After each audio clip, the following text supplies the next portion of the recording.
Se quedó allí en el pasillo, con un zapato en la mano. No los dos, solo uno.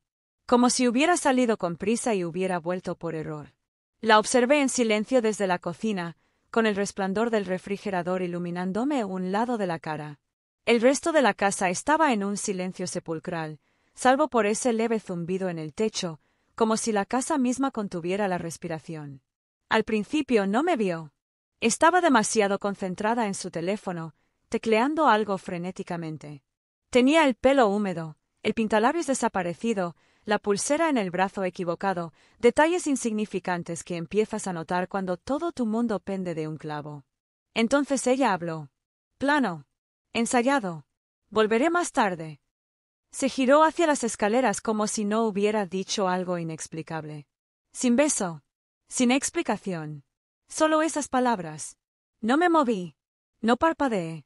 No te apresures, dije, más alto de lo que pretendía. Aquí no hay nada para ti ahora. Su cuerpo se detuvo a mitad de las escaleras.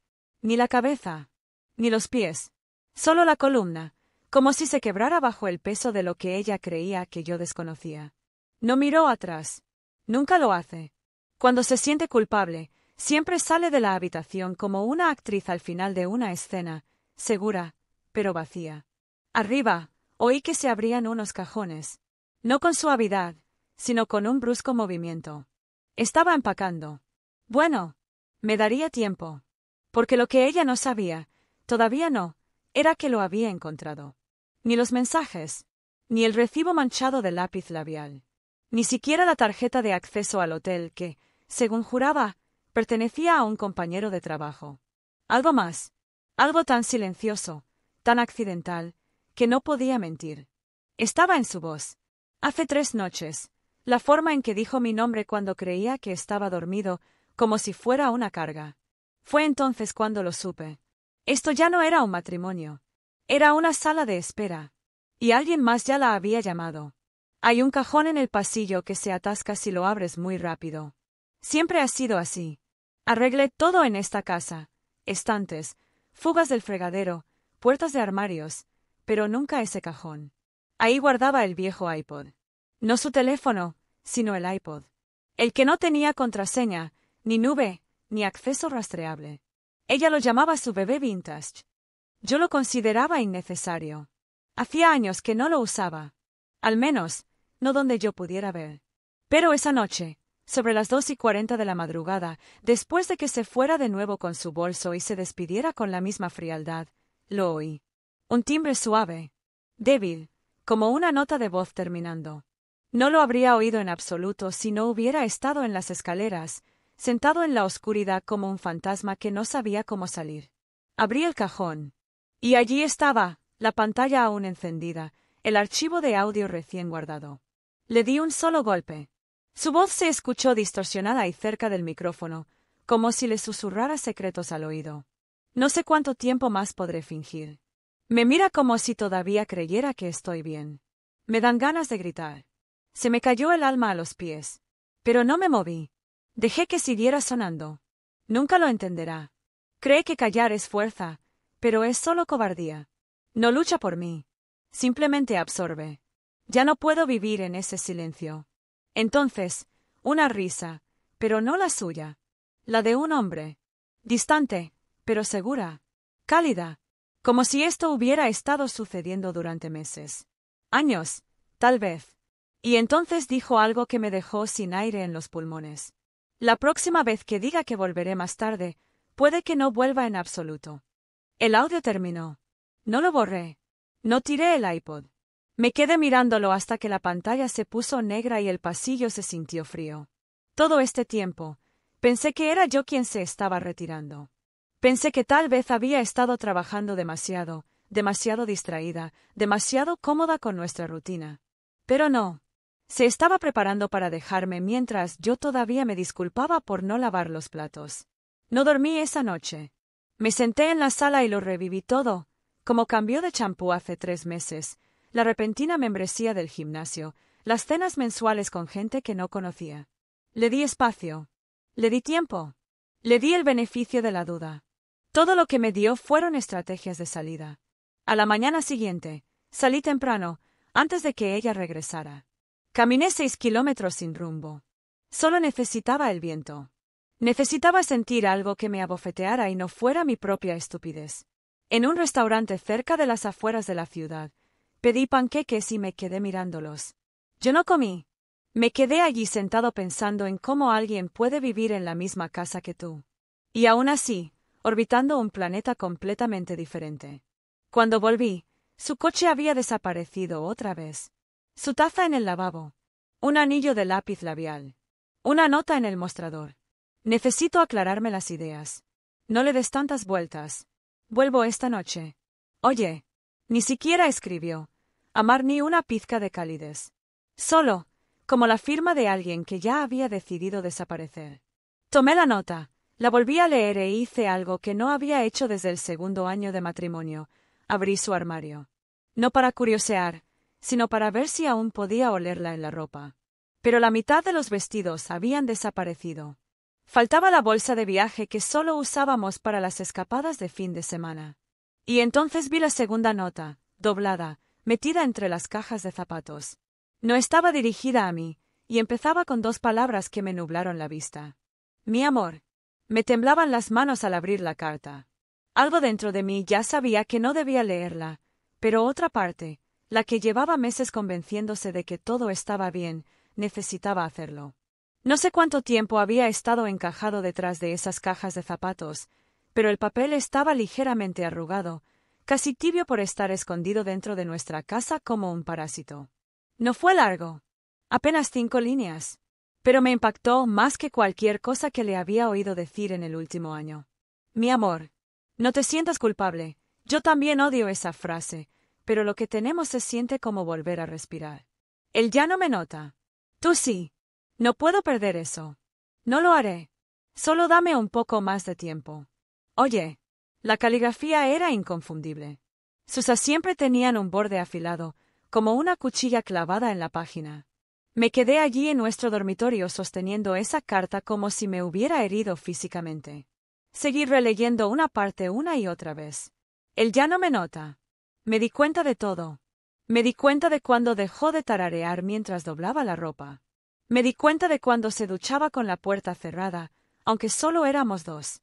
Me di cuenta de cuando empezó a poner el teléfono boca abajo y a dejar que números desconocidos saltaran al buzón de voz con un spam casual. Me fijé en ella. Simplemente no me había dado cuenta de que había dejado de querer que me fijara en ella. Pero aquí está el giro, lo que hice a continuación no fue lo que esperabas. No grité. No la llamé. No empecé a romper marcos de fotos ni a borrar fotos de la boda de la nube. No. Me senté en el borde de nuestra cama con esa nota apoyada en mi rodilla y llamé a su mejor amiga, Mara. No éramos muy cercanos. Nunca lo habíamos sido. Siempre tenía una vibra astuta y excesivamente comprensiva que me ponía los pelos de punta. Era de esas personas que te halagan como si fuera una trampa. Ella contestó al segundo timbre. Curtis, dijo sorprendida. ¿Todo bien? No perdí el tiempo. ¿Sabes dónde está Elise? Una pausa. Ella dijo, iba a hacer yoga. ¿Qué yoga? No ha ido a ninguna clase en más de 8 meses. Desde que se lesionó el tendón de la corva y se quejó durante semanas. Mara, dije con voz tranquila, encontré algo. Una nota. Otra pausa. Más larga esta vez. Luego un cambio, el tono cauteloso que usa la gente cuando cree que está cayendo en una trampa. ¿Qué tipo de nota? Se lo escribió a alguien. Lo llamó, mi amor. Dijo que no lo perdería. Mara no respondió de inmediato. Podía oír su respiración. Luego vino algo que no esperaba. Curtis, dijo en voz baja, creo que deberías hablar con ella. No conmigo. Eso me lo dijo todo. ¿Lo sabías? Dije. No sabía los detalles, respondió rápidamente. Solo, pensé que algo estaba pasando. Ha estado distante. Le dije que fuera honesta contigo. ¿Le dijiste que fuera honesta? Pregunté. ¿Sabías que te engañaba y le diste un consejo? Como si fuera una trama secundaria de película. No lo sabía, ¿vale? Ella espetó, dejando de lado la falsa empatía. Y por si sirve de algo, últimamente tampoco ha sido precisamente un premio. ¿Crees que estar sentado en esa casa con los auriculares puestos todo el día te hace estar presente? Eso me dolió, porque no era del todo falso. Me retiré un poco tras la muerte de mi padre. Después de que empezaran los despidos en el trabajo. Después de que las cosas dejaran de parecer reales entre nosotros. Pero no es una excusa. Es simplemente lo que pasó. Antes de que pudiera decir nada más, colgó. Y entonces me quedé allí sentado, solo. El silencio en la casa empezó a sonar como un juicio. Pero todavía había algo que no cuadraba. Esa nota, dame un poco más de tiempo. ¿Hora de qué? ¿De irse? ¿De confesar o algo más? Bajé las escaleras y comencé a buscar, no por venganza ni por ira, sino por instinto. Revisé los cajones, miré debajo de los cojines del sofá, detrás de los libros. Ella tuvo cuidado. No encontré nada durante 1 hora. Pero entonces, en el bolsillo de un abrigo que nunca usé, su vieja chaqueta vaquera que usaba encima de todo, lo encontré. Un segundo teléfono. De prepago. Y seguía encendido, desbloqueado. En la parte superior de la lista de mensajes había un nombre que nunca esperé ver, Eli. Y justo debajo, nos vemos esta noche. No tiene ni idea. Ya no puedo esperar más. Se me cayó el teléfono. Me empezaron a zumbar los oídos porque Eli no era ningún desconocido misterioso. Eli era mi hermano. No volví a tocar el teléfono en al menos 20 minutos. Me quedé allí parado en la cocina, con las manos apoyadas en la encimera y la cabeza gacha, intentando que las paredes no giraran. Mi hermano Eli, de mi misma sangre. El que me ayudó a mudarme a esta casa, el que brindó por nosotros en nuestra boda y dijo que Elise era la pareja perfecta. El mismo Eli que una vez me dijo cuando estaba nervioso por proponerle matrimonio. Si no hicieras esto, lo haré yo. Solía reírme de esa frase. Ya no me río. Al principio, mi cerebro se negaba a aceptarlo. Quizás era una broma. Quizás alguien usó su nombre. Quizás no era mi Eli. Pero el historial de texto en ese teléfono no dejaba lugar a la negación. Hubo meses de mensajes, chistes privados, citas, incluso fotos. Nada gráfico, nada explícito, pero suficiente para demostrar que ya no se escondían. Hubo una selfie de ellos en la parte trasera de un auto, ella con el lápiz labial corrido, el brazo de él alrededor de su hombro, ambos sonriendo como si quisieran algo. Nunca pensé que la traición se sentiría silenciosa. Esperaba rabia, gritos, la necesidad de destruir algo. Pero lo único que sentí fue un vacío, como si alguien hubiera vaciado el centro de mí y hubiera dejado solo lo suficiente para poder seguir caminando. No lo llamé. No pude. No confiaba en mi voz. En cambio, hice algo que no había hecho desde la universidad. Conduje sin rumbo. Salí de casa, me subí al coche y empecé a doblar esquinas hasta que todo me pareció desconocido. Necesitaba distancia, no solo de Elise o Eli, sino de mí mismo. El tipo que nunca lo vio venir. El tipo que pensó que ser leal era suficiente. Después de aproximadamente 1 hora de viaje, llegué a nuestra antigua escuela secundaria. El campo de fútbol seguía abierto. La cerca de alambre estaba doblada en la esquina, como siempre. Aparqué y me senté en las gradas. Estaba vacío. Silencioso. Recordé cuando él y yo solíamos escabullirnos aquí por las noches, tumbados en el campo, hablando de chicas y de carreras, y de si alguna vez escaparíamos de esta ciudad. Nunca se supuso que terminaríamos como nuestros padres, amargados, rotos y llenos de secretos. Y ahora aquí estaba yo, desmoronándome bajo el peso de sus secretos. Le envié un mensaje de texto con solo 5 palabras. Encuéntrame. No, Elise. Ahora. No respondió durante 15 minutos. Luego por último donde envié la ubicación, una palabra, campo. Cuando se detuvo, con las luces del coche cortando la oscuridad, al principio no pude mirarlo. Se sentó a mi lado en el frío banco de metal, demasiado tranquilo. No dije nada. Dejé que el silencio se alargara tanto que parecía que se iba a romper. Luego le entregué el teléfono, el quemador de Elise. No se inmutó. Sin excusas, sin fingir confusión. Simplemente exhaló como si lo hubiera estado conteniendo por mucho tiempo. No quise que esto pasara, dijo. Me reí, un sonido seco y lastimero. No digas eso. Eso es lo que dice la gente en los programas de entrevistas cuando los pillan con su asistente. Se frotó la cara. Empezó cuando vino a mí. Dijo que se sentía invisible, que tú no eras. Lo interrumpí. No te atrevas a decir que no soy suficiente. Eras mi hermano. Y todavía lo soy, dijo. No, no, Ellie. Tú eres el que se pasó de la raya y actuó como si no hubiera fuego al otro lado. Él miraba al campo, sus ojos brillaban, pero no me importó. No quería su arrepentimiento. Quería recuperar los últimos 6 meses de mi vida. ¿Algún día iba a parar?, pregunté.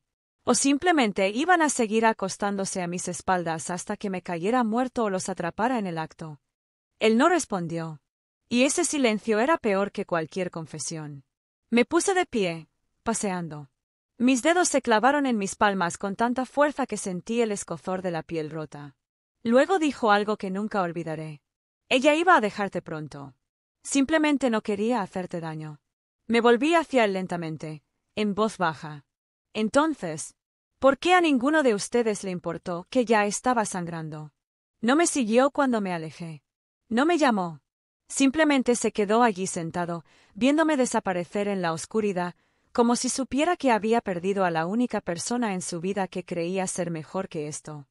Y en ese momento, algo cambió en mi interior. No fue ira ni venganza, sino una extraña y fría aceptación. Ya no se trataba de salvar un matrimonio. Se trataba de sobrevivir a lo que quedaba después de su muerte. La casa se sentía extraña cuando regresé. No del todo extraña, como si algo hubiera cambiado durante mi ausencia, pero lo suficiente como para que no pudiera identificarlo. ¿Sabes cuando alguien toca tus cosas, pero las guarda con demasiado cuidado? Esa era la sensación. Demasiado ordenado. Demasiado quieto. El coche de Elise estaba en la entrada, pero no había rastro de ella dentro. Ni pasos, ni música sonando en el baño, como solía hacer cuando quería actuar con normalidad. Caminé por cada habitación como si esperara que alguien saltara y gritara, ¡sorpresa! Pero en cambio, me encontré con algo peor. En mi oficina, en el centro de mi escritorio como un trofeo, había una carpeta blanca. Sin etiqueta, sin nota, simplemente ahí, como si siempre hubiera pertenecido. Lo abrí sin pensar. Lo que vi me dejó paralizado. Dentro había documentos legales, redactados previamente, en regla, todos oficiales. Papeles de divorcio. Aún no presentados, pero completamente llenos, salvo por mi firma. Mi nombre figuraba junto con el de ella. División de bienes, manutención conyugal, cesión de bienes. Y en lo más alto, diferencias irreconciliables. Pero no fue eso lo que me sacudió. Escondido detrás de los papeles, sujeto con una pequeña carpeta negra, había algo que no tenía intención de dejar atrás. Una segunda forma, diferente a las demás. Una solicitud de transferencia financiera, para trasladar mi fondo de jubilación a una cuenta separada a su nombre. La línea de autorización estaba en blanco, a la espera de una firma falsificada o un momento de distracción por mi parte. Pero la intención estaba ahí, impresa en blanco y negro. No solo me iba a dejar. Planeaba llevárselo todo y marcharse sin mirar atrás. Se sintió calculado. Frío. No impulsivo como una aventura nacida de la soledad. No. Esto fue estratégico. Premeditado. Y eso me destrozó más que cualquier traición en el dormitorio.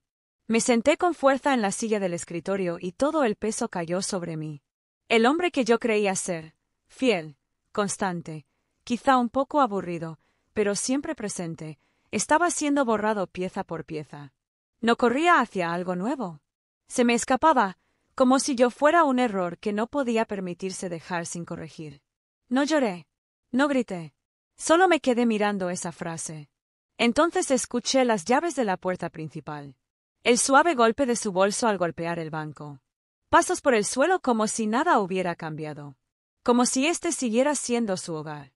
Como si no hubiera descubierto la prueba de que ella estaba planeando quitarme el techo de la vida e irse mientras se derrumbaba. No me levanté. La dejé venir a mí. Entró con gafas de sol todavía en la cabeza, bebiendo una bebida helada muy cara y navegando en su teléfono. Ella no me notó de inmediato.